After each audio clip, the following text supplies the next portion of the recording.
ከእሁድ እስከ እሁድ ከሀገር ቤት እስከ አህጉራት መንፈሳዊ ይዘት ያላቸው ዜናና መረጃዎችን በጥልቀት የምንዳሰስበት መሰናዶ ነው። ከእሁድ እስከ እሁድ በኤልሻዳይ ቴሌቪዥን ኔትወርክ። ከእሁድ እስከ እሁድ ተመልካቾቻችን በያላችሁበት የጌታ ሰላምና ጸጋ ከእናንተ ጋር ይሁን። በየሳምንቱ በዚህ ሰዓት ወደ እናንተ የሚደርሰው ከእሁድ እስከ እሁድ የተሰኘው ሳምንታዊው ዜናና መረጃዎችን ወደ እናንተ የምናደርስበት የአየር ሰዓታችን ላይ እንገኛለን። በዛሬው መሰናዷችን ከሀገር ውስጥም ሆነ ከውጭ ያገኘናቸውን አበይት ወሬዎች ወደ እናንተ እናደርሳችኋለን። ከመሰናዶ ጋር እኔ ሰለሞን ተክለጻድቅና መክሊት አመሉ በጋራ የምንቆይ ነው የሚሆነው። እናንተም ከፕሮግራማችን ጋር እንድትቆዩ ከእሁድ እስከ እሁድ በኤልሻዳይ ቴሌቪዥን ኔትወርክ። በኢትዮጵያ የመገናኛ ብዙኃን ባለስልጣንና በኢትዮጵያ የሃይማኖት ተቋማት ጉባኤ መካከል የመግባቢያ ስምምነት ፊርማ ተካሂዷል። የስምምነቱ ይዘትና ዓላማ ምንድነው? ስምምነቱስ የተካሄደው መቼና የት ነበር የሚለውን በዝርዝር እናየዋለን። በቀጣይ ደግሞ ሰላሌና አካባቢዋን ለክርስቶስ በሚል በርካታ ሚሽነሪዎችን ለማሰማራት የታሰበ መርሃ ግብር ተካሂዶ ነበር። ይኸው መርሃ ግብር የት ነው ተካሄደው? መቼ ነበር? መርሃ ግብሩን ያዘጋጀው አካል ማን ነው? ሚሽነሪዎችንስ መላክ ለምን አስፈለገ? ጠቅለል ያለ መረጃ እናደርሳችኋለን። በኢትዮጵያ 780ኛ በአዲስ አበባ ደግሞ 7ኛ አጥቢያዋን የተከለች የእምነት ተቋም በአዲሱ ይዞታዋ ላይ አገልግሎት የምትጀምርበትና ቀጣይ ስራ እቅዶቿን በተመለከተ መግለጫ ሰጥታ ነበር። መግለጫውን የሰጠችው የእምነት ተቋም ማናት? መግለጫው የተሰጠው መቼ ነው የሚለውን የምናየው ይሆናል። የተወዳጅ ተመልካቾቻችን እስካሁን ያነሳናቸውን አበይት ወሬዎችን መረጃዎችን ማለታችን ነው እንግዲህ ወደ እናንተ እናደርሳለን። እናንተም ከኛ ጋር አብራችሁ እንድትቆዩ በድጋሚ በአክብሮት ጋብዘናችኋል። መልካም ጊዜ ይሁንላችሁ። መክሊት እንዴት ነሽ? ዲነሱ ሁሉ ሰላም ነው? ሁሉ ሰላም፣ እግዚአብሔር ይመስገን። ደህና ነሽ? አለሁ። እግዚአብሔር የተመሰገነ ይሁን። እንግዲህ ከእሁድ እስከ እሁድ በተሰኘው ሳምንታዊ መሰናዷችን ቀደም ሲል ለተመልካቾች ማለት ሃይላይቱን ነግረናቸዋል። ልናነሳ ያሰብናቸውን ዋና ዋና ርዕሰ ጉዳዮችን ያነሳ ነው። አንቺም እንዳነሳሹ ማለት ነው። በቅድሚያ ግን የኢትዮጵያ መገናኛ ብዙኃን የሚለውን መረጃ ብናስቀድም ጥሩ ይመስለኛል። እንግዲህ የኢትዮጵያ መገናኛ ብዙኃን ባለስልጣንና በኢትዮጵያ የሃይማኖት ተቋማት ጉባኤ መካከል የመግባቢያ ስምምነት ፊርማ ስነ ስርዓት ሰኔ 9 ቀን 2018 ዓመተ ምህረት በሀያት ሪጀንሲ ሆቴል ነበር የተካሄደው። እንግዲህ በዚህ የስምምነት ፊርማ መርሃ ግብር ላይ እንግዲህ የተለያዩ እንግዶች ተገኝተው ነበር። ከተገኙት መካከል የኢትዮጵያ መገናኛ ብዙኃን ባለስልጣን ዋና ዳይሬክተር ክብርት ወይዘሮ ሃይማኖት ዘለቀ፣ የኢትዮጵያ የሃይማኖት ተቋማት ጉባኤ ጠቅላይ ጸሐፊ ክቡር ሊቀ ትጉሃን ቀሲስ ታካይ ታደለ፣ የኢትዮጵያ መገናኛ ብዙኃን ባለስልጣን ከፍተኛ የስራ አመራሮች፣ የኢትዮጵያ የሃይማኖት ተቋማት ጉባኤ የማኔጅመንት አባላት፣ ከፍተኛ የስራ ኃላፊዎች፣ የሚዲያ የስራ ኃላፊዎችና ባለሙያዎች እንዲሁም ደግሞ የተለያዩ ጥሪ የተደረገላቸው እንግዶች ተገኝተው ነበር።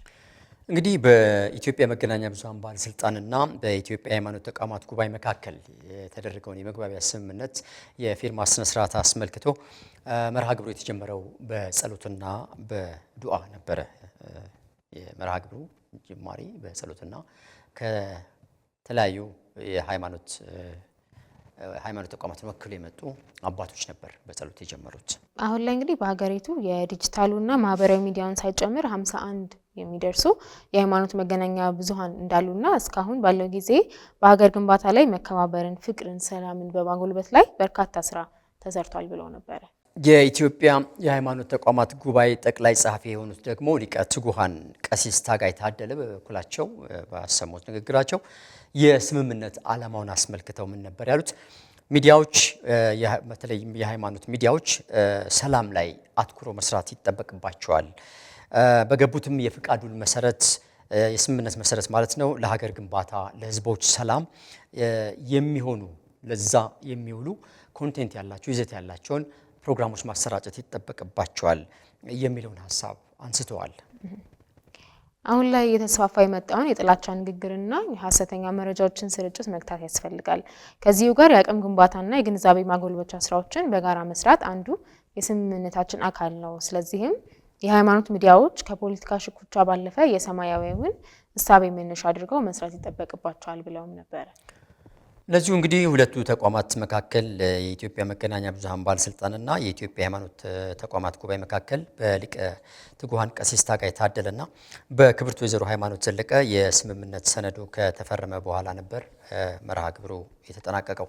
ምናልባት ግን ከዛ በፊት አንዳንድ ሀሳቦችን ክብርት ወይዘሮ ሃይማኖት ዘለቀ አንዳንድ ያነሷቸው ሀሳቦች ነበሩ። ስለ 51 የሃይማኖት ሚዲያዎች በሀገሪቱ ላይ እንደሚገኙ ተናግረው ነበር። እሱን ሀሳብ ብታነሹ ይመስለኛል።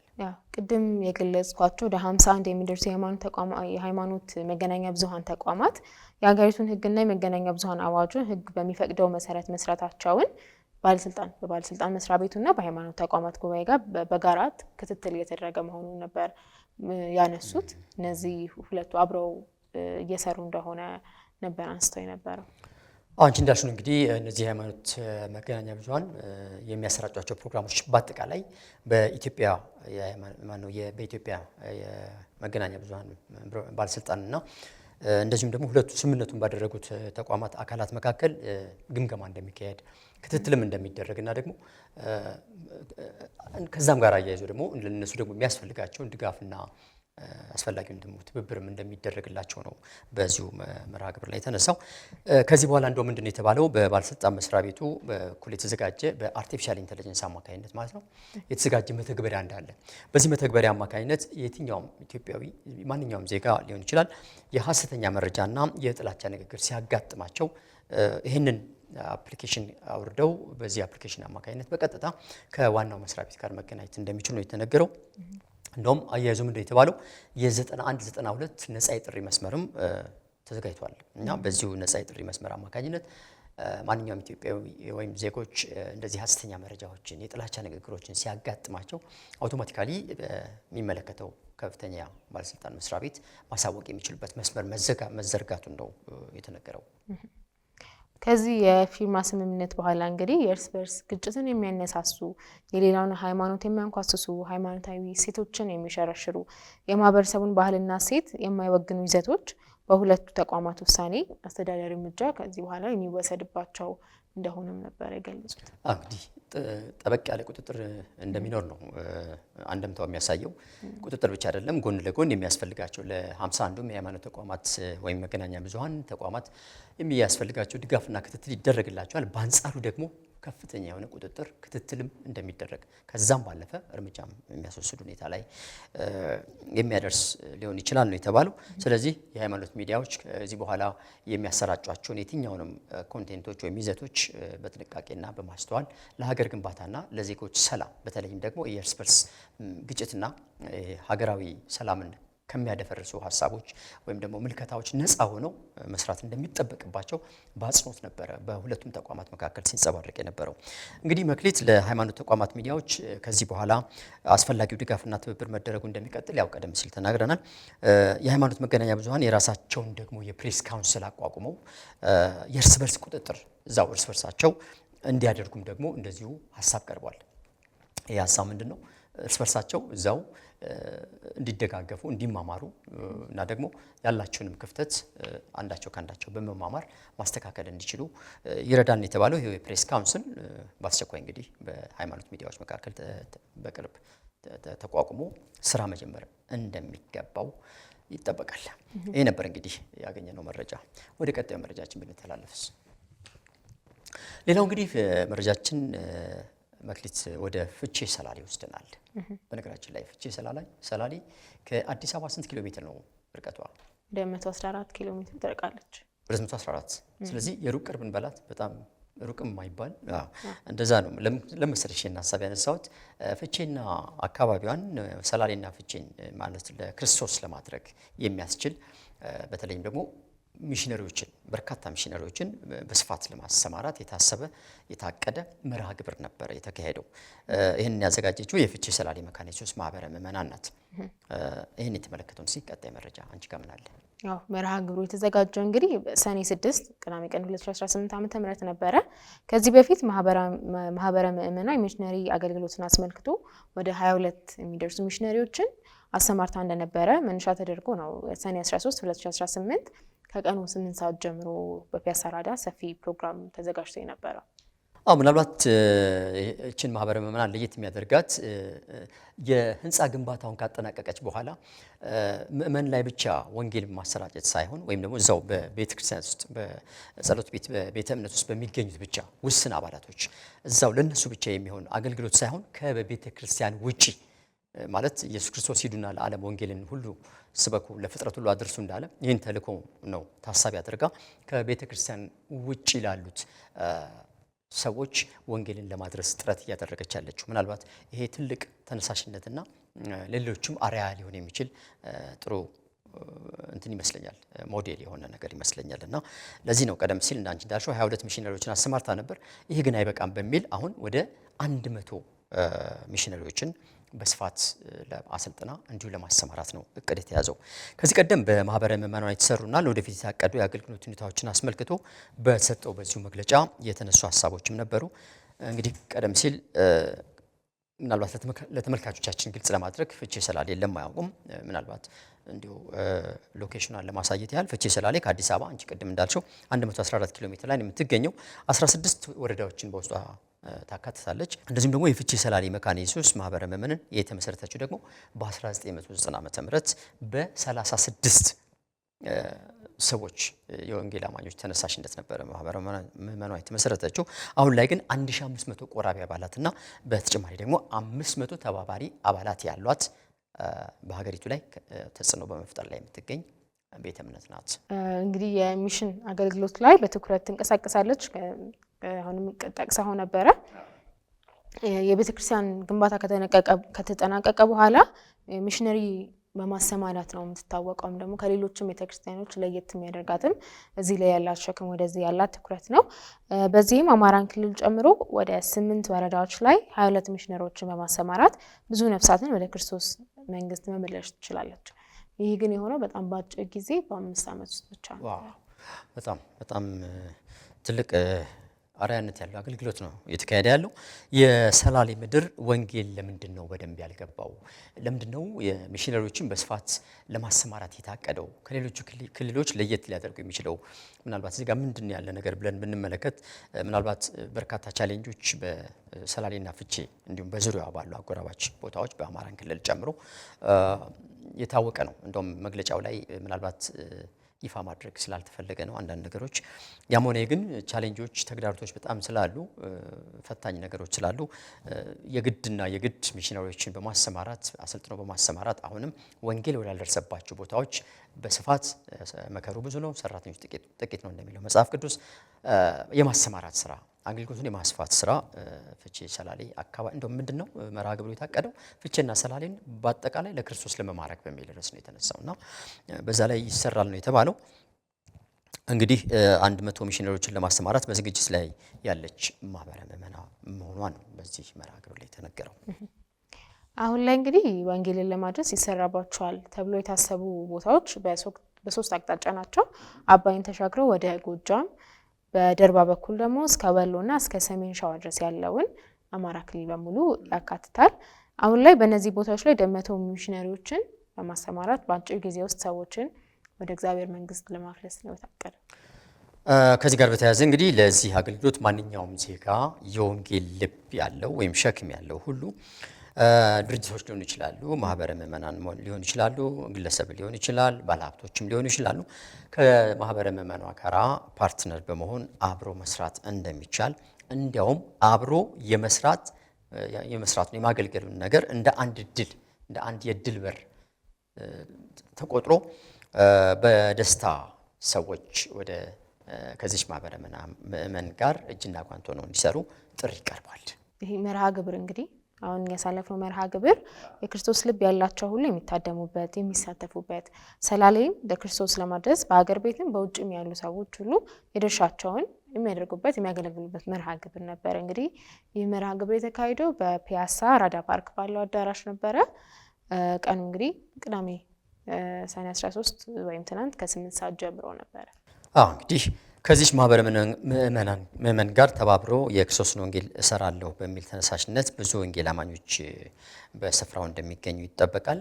ቀደም ሲል ባልሽው በፒያሳ አራዳ በሚገኘው አዳራሽ በነገራችን ላይ መርሃ ግብሩን ያዘጋጀችው የፍቼ መካነ ኢየሱስ ማህበረ ምዕመናን ብትሆንም ሁሉም ቤተ እምነቶችም አብረው መስራት እንደሚጠበቅባቸው ማለት ይህንን መርሃ ግብር መታደም እንደሚጠበቅባቸው እንደ ድል በር ተቆጥረው ልክ እንደ አንድ ድል በር ተቆጥረው ሁሉም ሰው በዚህ ነፃ ድል በር መጠቀም እንደሚችል ማገልገል እንደሚችል ያው ዋጋቸውን እንግዲህ በሰማይ ነው የሚከፈላቸው። ስለዚህ ይህ ትልቅ ነገር ነው። ያው ጥሪውን እንግዲህ ቤተክርስቲያኒቷ ለሁሉም የወንጌል አማኞች ቤተ እምነቶች በዚህ አጋጣሚ አስተላልፋለች። በሰላሌ ምድር እንግዲህ ከ2.5 ሚሊዮን በላይ ነዋሪዎች ይገኛሉ። ይሁን እንጂ የወንጌል አማኝ ቁጥር ከነዚህ ውስጥ ወደ 1% ብቻ ነው የሚያክለው። በአማራ ክልል እንደዚሁ በተመሳሳይ ነው። ብዙ ወንጌል ያልደረሰባቸው አካባቢዎች ብዙ ናቸው። ለዚህም ነው የሚሽነሪ አገልግሎት ያስፈልገው ወይም ደግሞ ሚሽነሪዎችንም ማሰማራት የታቀደው ማለት ነው። እንግዲህ መክሊት እኛም እንግዲህ በኢትዮጵያ ምድር ላይ የትኛውም ክልል አማራ ክልል ብቻም ሳይሆን እዚህ ማለት ፍቼና ሰላሌ ብቻ ሳይሆን በደቡብ፣ በሰሜን፣ በምስራቅ፣ በምዕራብ እንግዲህ ወንጌልን በመላው ኢትዮጵያ ለማድረስ ፍቼና ሰላሌ ብቻ ሳይሆን ባሉት በየትኛውም አቅጣጫዎች ሁሉ ወንጌል በስፋት እንዲዳረስ በነፃነት እንዲዳረስ እኛም ምኞታችን ነው። ከፍቼና ሰላሌ ጋር ሁሉም ማህበረ ምዕመናን የወንጌል አማኞች አብረዋቸው እንዲቆሙ ደግሞ እኛም ከኤልሻዳይ ቴሌቪዥን ጥሪ እናደርጋለን። ወደ ቀጣዩ መረጃችን እንተላለፋለን። ሌላው መክሊት ወደ ቀጣዩ የሀገር ቤት መረጃ ነው የምንተላለፈው። 780ኛ አጥቢያ ቤተክርስቲያኒቷን የተከለች አንድ ቤተ እምነት አለች። ምናልባት ቁጥሩ ትንሽ አልገነነብሽም? ስንት ገና ነው ይመስላል። እንደውም ጠቅለል በአጠቃላይ በአዲስ አበባ ላይ የሚገኙ ቤተ ክርስቲያናትን ጨምሮ ነው ማለት ቤተ እምነቶችን ጨምሮ ነው ወይስ ብቸኛቺ ቤተ እምነት ብቸኛ የራሷ የሆነ 780ኛ አጥቢያዋ ነው የሚለውን እንመለከታለን። ቤተ ክርስቲያኒቷ የኢትዮጵያ ምስጋና ወንጌላዊት ቤተ ክርስቲያን ነች።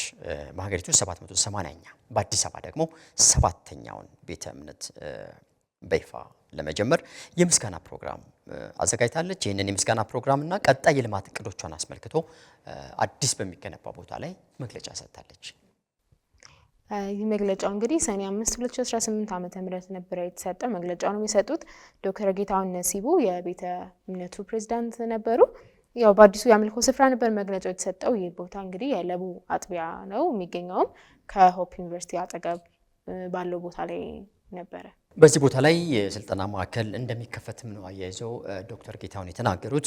የኢትዮጵያ ምስጋና ወንጌላዊት ቤተክርስቲያን ላለፉት 45 ዓመታት ለልማት እንቅስቃሴ ማለት ከልማት እንቅስቃሴ ጋር በተያያዘ እንደዚሁም ደግሞ በወንጌል አገልግሎት በስፋት ስትሰራ የቆየች ጥንታዊና ተጽዕኖ ፈጣሪ የእምነት ተቋም መሆኗን በመግለጫው ላይ ዶክተር ጌታሁን ነሲቡ አንስተው ነበረ። ይህች ቤተክርስቲያን እንግዲህ በዘመነ ደርግ አማኞች በአንደርግራውንድ እንዲገለገሉ እንዲያመልኩ በማስጠለል መቆየቷ ይታወቃል። እንዲሁም ደግሞ በአሁን ላይ በሀገሪቱ ሁሉም ክልሎች የተከለችው አጥቢያ ወደ 780 ደርሰዋል። በዋና ዋና የሀገሪቱ ከተሞች ላይም ለማምለኪያ፣ ለቢሮ፣ ለትምህርት ቤትና ለሌሎች የማህበራዊ አገልግሎቶች የሚውሉ ዘመናዊ ህንፃዎችንም የገነባቸው ቤተክርስቲያን ነች። እንግዲህ ከአገልግሎት መስጫ እንትኖች ቤተ እምነቶች በተጨማሪ ለስልጠናዎች የሚውሉ ለትምህርት ቤት የሚሆን ሌሎችም መሰል ለልማት ዘርፍ ከልማት ጋር በተያያዙ የተለያዩ ስራዎችን ዘርፈ ብዙ ስራዎችን እየሰራች የምትገኝ ቤተክርስቲያን ናት። እንግዲህ እዚህ አዲሱ ለቡ በሚገኘው በቦታ ይዞታዋ ላይ በተሰራው ጊዜያዊ የማምለኪያ አዳራሽ ከሰኔ 7 ቀን ጀምሮ በይፋ አገልግሎቷን እንደምትቀጥል ነው በመግለጫው ላይ የተነሳው። በአቅራቢያዋም ደግሞ ሆፕ ዩኒቨርሲቲ እንዳልሽው አለ የተያዘ ነው። ሆፕ ዩኒቨርሲቲና የምስጋና ወንጌላዊት ቤተክርስቲያን አዲሱ የለቡ አጥቢያ ላይ የሚገኘው የተያዘ ነው። ስለዚህ እዛ ዩኒቨርሲቲ ውስጥ ያሉ ወጣቶች እነሱንም ታሳቢ አድርጎ ነው ይሄ እንዲዛ አካባቢ ላይ እንዲሰራ የታቀደው እንዲገነባ የታቀደው። ምክንያቱም በዩኒቨርሲቲ ውስጥ በርካታ ወጣቶች አሉ፣ ስልጠና የሚገኙ ወጣቶች አሉ። ስለዚህ ወደዚህ ቤተ እምነት ውስጥ ጎራ በማለት እውቀትን ብቻ ሳይሆን መንፈሳዊ ነገራቸውን ያድሳሉ ለማለት የሚለው ታስቦ ነው። በአቅራቢያው እንግዲህ ይህንን ታስቧል። ሌላም በአካባቢውም ላይ ያሉትን ደግሞ እንደዚሁ ነዋሪዎችንም ታሳቢ ተደርጎ ነው አዲሱ ቤተ እምነት የሚገነባው። የኢትዮጵያ ምስጋና ወንጌላዊት ቤተክርስቲያን እንግዲህ ልዩ የሚያደርጋት የማሰልጠኛ ተቋማትን ከወንጌል አገልግሎት ጎን ለጎን በስፋት የምታቋቁም ቤተክርስቲያን መሆኗ ነው። ከዚህ ቀደምም ወደ 300,000 የሚደርሱ ተማሪዎችን ወደ 3000 የሚደርሱ ተማሪዎችን በሳተላይትና በኦንላይን በመላው ሀገሪቱ ክልሎች አሰልጥናለች። አሁንም አዲስ በከፈተችው በለቡ አጥቢያ ቤተክርስቲያኗ ላይ ባለው በዛይዞታ ላይ ረጅምና ለአጭር ጊዜ ስልጠናዎች የሚሆኑ ማሰልጠኛ ኮሌጅ የመገንባት እቅድም እንዳላት ተገልጿል። እንግዲህ 700 ማነው ስንተኛ ነው ያልነው? 780ኛ ሲባል ቁጥሩ ገዘፈብሽና 300 ሺህ ያልሽው አንቺም ጥሩ ነው። ለዛም አትደርስም አይባልም። ያደረገች ያለችው እንቅስቃሴ ከዛም በላይ ሊያስኬዳት ይችላል የሚል እምነት አለን። እንግዲህ ከዚሁ ጋር በተያያዘ በአዲሱ የአምልኮ ቅጥር ግቢው ማለት ለቡ በሚገኘው ማለት ነው ሰኔ 7 የምስጋና ፕሮግራም ተካሂዷል። በቀጣይ ደግሞ ሰኔ 14 ማለት ነው በዕለተ እሁድ ሰፊ ኮንፈረንስ እንደሚደረግና የቤተክርስቲያኒቷ በአጠቃላይ በአዲስ አበባም በክልል የሚገኙ አጥቢያዎቿ በጋራ ሆነው አብረው የሚያመሰግኑበት የሚያመልኩበትና ስፍራውን ቦታውንም አሳልፈው የሚሰጡበትም ጊዜ ይሆናል። ሰፊ ኮንፈረንስ እንደታቀደ ነው ዶክተር ነሲቡ ጌታው ነሲቡ አያይዘው በመግለጫቸው የተናገሩት። መግለጫውን የሰጡን እንግዲህ ዶክተር ጌታው ነሲቡ በመጨረሻ የፍትህ አካላትንና ስራ አስፈጻሚዎችን ሊመሰገኑ ይገባል ብለው ነበረ። የሚሆነበት ምክንያት የለቡ አጥቢያን ይዞታን ለመረከብ 8 የምጥና የፈተና ዓመታትን አሳልፈናል ከሚል ተነስተው ነበር። እኛም እንግዲህ ከዚህ ከኤልሻዳይ ቴሌቪዥን ኔትወርክ ስቱዲዮ መልካሙን ተመኝተንላችኋል። በቀጣይ በአዲሱ አጥቢያ በሌሎችም አጥቢያዎቿ ላይ ቤተክርስቲያኒቷ እንድታድግ እንድትሰፋ የወንጌልም ተልእኮ እንድትወጣ እግዚአብሔር ከእርሷ ጋር ይሁን እንላለን። እሺ በዚሁ እናብቃ። ተመልካቾቻችን ተሰናበች። ተመልካቾቻችን ስትከታተሉ የቆያችሁት ከእሁድ እስከ እሁድ የተሰኘው መረጃ ሰዓታችን ነበረ። ለዚህ ሳምንት ይዘንላችሁ የመጣናቸው መረጃዎች እነዚህ ነበሩ። ቀጣይ ሳምንት ደግሞ ከሌሎች መረጃዎች ጋር እስክንመጣ ድረስ መልካም ሳምንት። ከእሁድ እስከ እሁድ ከሀገር ቤት እስከ አህጉራት መንፈሳዊ ይዘት ያላቸው ዜናና መረጃዎችን በጥልቀት የምንዳሰስበት መሰናዶ ነው። ከእሁድ እስከ እሁድ በኤልሻዳይ ቴሌቪዥን ኔትወርክ ከእሁድ እስከ እሁድ